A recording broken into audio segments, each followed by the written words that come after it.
Бийлик туура эмес кылды.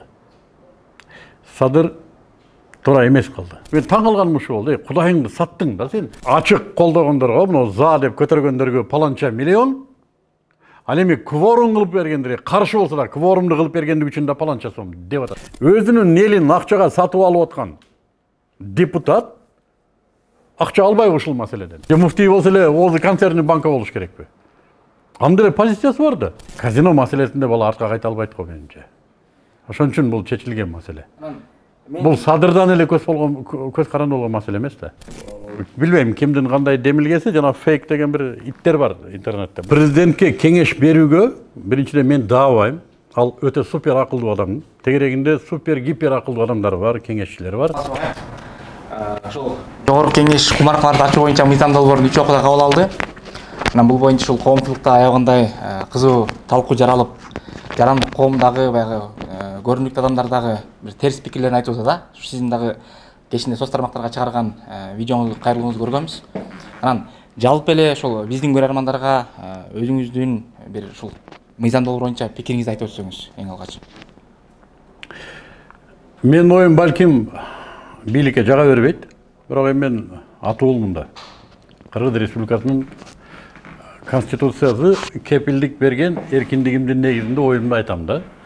Сөз эркиндигин канчалык баалайбыз, муну билесиңер, бирок ошентсе эле мен тобокел менен айтам.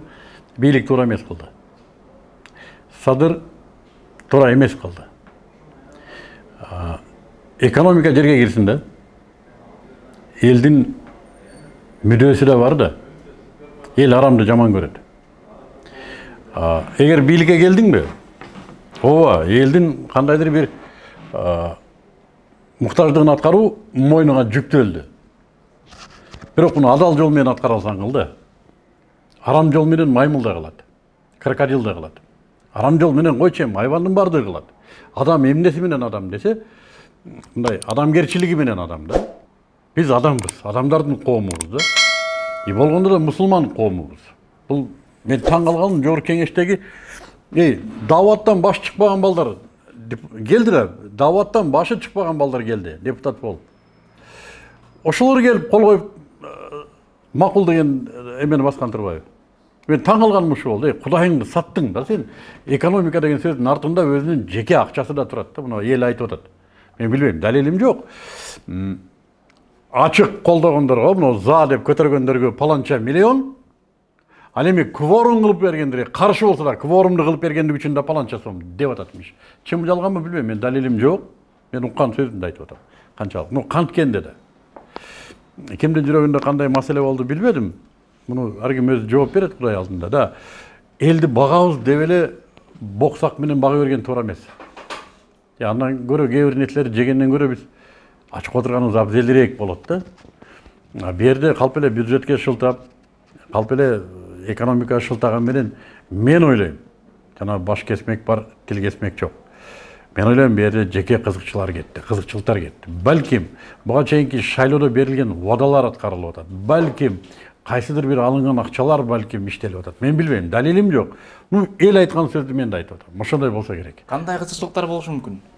Ну, бизде кандай кызыкчылык болот? Бизде бир эле кызыкчылык. Бийлик анан акча. Шайлоого кимдерге берилген убадалар болушу мүмкүн? Билбейм. Мен ортолорунда отуруп сүйлөшпөгөн үчүн билбейм. Бирок эл айткан сөздү айтып атам. Анан сиз президенттикке өзүңүз ат салыштыгыңыз убагында саясаттан дагы аябагандай бир түшүнүү бар адамсыз. Бул мыйзам долбоорунун кабыл алышынын кызыкчылыгы эмнеде арты? Акча. Биздин жергиликтүү лоббиде акча. Мейли бюджет дейби, бюджет дегендин артында жеке кызыкчылыкта болушу мүмкүн. Мен айтып атпайм, мен айры чогуу келишимде болбогон үчүн мен билбейм. Но бирок болушу толук ыктымал. Өзүнүн элин акчага сатып алып аткан депутат акча албайбы ушул маселеден? Айтчы айланып кетейин, акча албайбы ушул маселеден? Жөн эле ошо бюджет үчүн элибизге казинодон акча түшсүн деп чын жүрөгүм кимин дырдагандай ошо добуш берип койду деп атасыңбы? Ишенесиңби өзүң ушуга? Айрымдарга басым кысымдар да болушу мүмкүн деген варианттар айтып атпайбы? Кызыкчылыкпы басым кысым? Кызыкчылык. Выжить надо. Ошон үчүн деле да, басым кысым болушу мүмкүн. Мен эми болор иш болду. Мен муну эмне кыл дейсиң эми? Да, муну да көрүшүбүз керек. Айтайын дегеним артисттикте болуп атат да. Мен азыр көрдүм, тиги Акылбек Жапаров туура айтыптыр. Муну Садыр ачык колдонуу деп атат. мен ачык колдоп атам деп атат. Ачыгын эле айтып тур. Анан эмнесин биз шпион ойноп атабыз. Колдосо колдоду да. Болор иш болду, эмне кылабыз эми? Эмнеге чычалап атабыз? Болгон таң калган гана мен жеке баягы фактым, даваттан чыккан балдардын депутат болуп келип алып кышка добуш бергени мени таң калдырды. Атаңдын көрө ыйман деген нерсе аябай шок кылып өткөн кээде. Мейли, маргим өзүнүн акырети бар го. Менин оюмча, балким мунун артында да бир жакшылык бардыр. Таң калганым муфтият. Да. Муфтият аябай таң калдырды мени. Дегеле өзүм мен муфтиятка таң калып жашайм, мунусунда эми билбедим. Эмне болуп таң калтырып атат? Жок деле бир нерсе деп койбойбу. Бирок биз Мындай эки жакты карап туруп болсо деле бир жалган ат менен чыгып болсо деле, эми Кудайга ишенет да, Кудай мени ошо четте отуруп калды дебесин деп деле бир фейк болуп деле бир үн катып койбойбу дейм да. светтик өлкө катары дин мамлекеттин ичине кирише албайт дегендер айтат. Биз мамлекеттин ичине киришип аткан жокпуз да. Биз мамлекеттин ичине киришип аткан жокпуз. Биз өзүбүздүн мамлекеттин конституциясы кепилдеген үнүбүздү чыгарып атабыз. Ал деле Кыргыз Республикасынын атуулу да муфтий. Түшүнүктүү. Же муфтий болсо эле ооз концерни банка болуш керекпи? Андай деле позициясы бар да. Туурабы? Силер кийлигишип атпайсыңарбы азыр диний маселеге? Түшүнүктүү. Анан сиз өзүңүз дин жолунда жүрөсүз, жөн эле мусулман эмес, балким Кыргызстанда этибарга алынган, бир артыңыздан бир топ бир колдоочулар бар мусулмансыз да. Анан Садыр Жапаровдун казино башка нерселерге караганда, аракка дагы башка нерселерге караганда бир адалыраак деген сөзү кандай баа бересиз ушул сөзүнө сиз? Караңыздар, бул жерде туура мамиле кылыш керек маселеге. Ал муну кайсы мунарадан айтып атат? Диний мунарадан айтып атса, мен бул сөздү уккан эмесмин. Сиз айтканыңызда улам айтып атам да. Эгер бул жок, динде адалыраак десе, менимче анда бул бала кичине туура эмес айтып койду.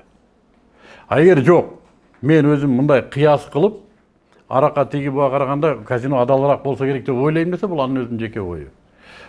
Динде айтып аткан болсо, биз эми диний мамлекет эмеспиз, эмнеге динге шилтеме кылып айтат алар? Ал динге муну шилтеме кылып айтууга акысы жок. Ал светтик мамлекеттин жетекчиси.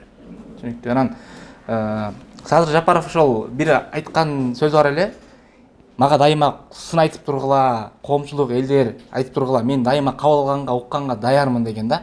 Анан ушунча сындардан кийин, ушунча нааразычылыктардан кийин ар кайсы жактарда митингдер өтүп атат, мисалы үчүнчү. Ушулардан кийин президент ушул мыйзам долбооруна вето коюп, артка кайтарышы мүмкүнбү? Мүмкүн эмес. Мунун акыбети кандай болот деп ойлойсуз? Акыбетин билбедим, бирок бул Садыр жалган айткан жок да, угуп атат да.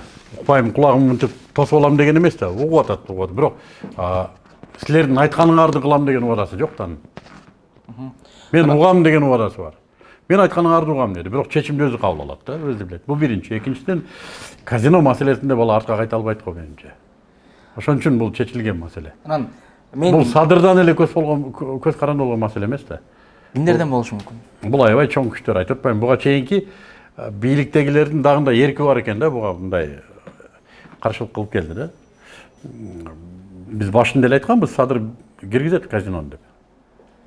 Анан мен бүгүн соц тарамактардан бир посттун астынан комментарийлерин окусам, ушул Садыр Жапаровго добуш бергениме өкүндүм деген өңдүү бир сын пикирлерди да көрдүм да. Анан сиз дагы убагында Садыр Жапаров жаңы абактан чыкканда бир жигит экенсиң деп бир ага колдоо көрсөткөн бир кайрылууңуз бар эле. Азыркы ушул аракеттерден улам бир көңүлүңүз калбай элеби? Жок, көңүлүм калбайт. Эмне кылат? Силер кызыксыңар. Эмне мен Садырды бир жолу колдойм десем, колдоп өлүп кетишим керекпи? Ал арам ишти кылбаса деле колдоп өлүп кетишим керекпи? Эгерде мен Садырды жек көрсөм, жек көргөн бойдон өлүп кетишим керекпи? Эгер мен бир кез арак ичсем, алкаш бойдон өлүшүм керекпи? То есть адам өзгөрөт да, анын таасири бар да, таасирдин артында керек болсо сен өзүңдүн аялыңды деле кой бересиң го, сага бала төрөп берген аялыңды. Сүйдүм, күйдүм деп чөгөлөп жүгүрүп жүргөн. Туурабы? То есть адам таасир ар кандай кырдаалда, ар кандай мамиледе. Эгер Садыр, мисалы үчүн азыр казиного кол койбой, ошондон эрк менен чыгып кете турган болсо, мен дагы эле айтам, молодец деп айтам. Молодец. А эгерде жок, кол коюп, туткундан чыга албаса, мен айтам, ну, туткундан чыга албады. Бул жанагындай өтө бизде саясий маданияттын пастыгы бар да. Колдодуңбу, ошо колдогон бойдон өлүп кетишиң керек. Ничего не подобного. Мен дагы бир жолу айтам. Сага 5ти төрөп берген аялыңды деле кое берип атпайсыңбы? Эмнеге мен сүйдүм эле деп сүйүп калбайсың аны өмүр бою. Так что кырдаалга жараша мамиле кылабыз да. Эгерде элибизге, када салтыбызга, наркыбызга, келечегибизге чыккынчылык кылбаса, биз аны колдойбуз, төбөбүздү көтөрөбүз. Эгерде ушул маселелерде чеккилик кетсе, урушабыз. Угабы, укпайбы, кандай мамиле кылат, ага өзү жооп берет. Анан бизде жана билбейм кимдин кандай демилгеси, жана фейк деген бир иттер бар интернетте. Булар ушундай адамдар жөнүндө, адамдардын ою жөнүндө ушундай булгама бере берет да. Балким бийликте кээбилер мына ошо булгамага чайкалат. Кадимкидей баш айланат ошого. Ошону аркылуу жамандайт да. Лоббилер да бар да ошо аркылуу. Эгерде мен Садыр жөнүндө бир сын айтсам, мени Садырдын душманы кылып коет. Атаңдын көрү дүнүйө. Анда атасы деле ага душман да. Эмне Садырга атасы сын айтпады дейсиңби өмүр бою? Аялы сын айтпады дейсиңби?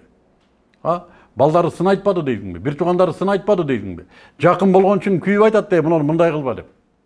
Аны душман кылып көрсөтүү, анын негизинде аны менен касташуу, бир гана мен эмес, Кудай сактасын, канчасы бул нерсе үчүн зыян тартышы туура эмес деп эсептейм. Өзү билет. Башка түштө ар нерсе болот го. Бирок сурап келип аткандарга мен оюмду айтып атам. Садыр бул сапар туура эмес иш кылып атат. Вот. Ол жанагындай 7 кабат асмандын үстүнө чыгып, адамды тоготпойбу, мен анысы менен эсептешкен жок. Мен жөнөкөй Катардагы бир атуулмун. Паспортум бар. Кыргызстандын жөнөкөй бир атуулумун, алдыр көптүр салык төлөгөн салык төлөөчүсүмүн. Ушул жердин бир адамымын да.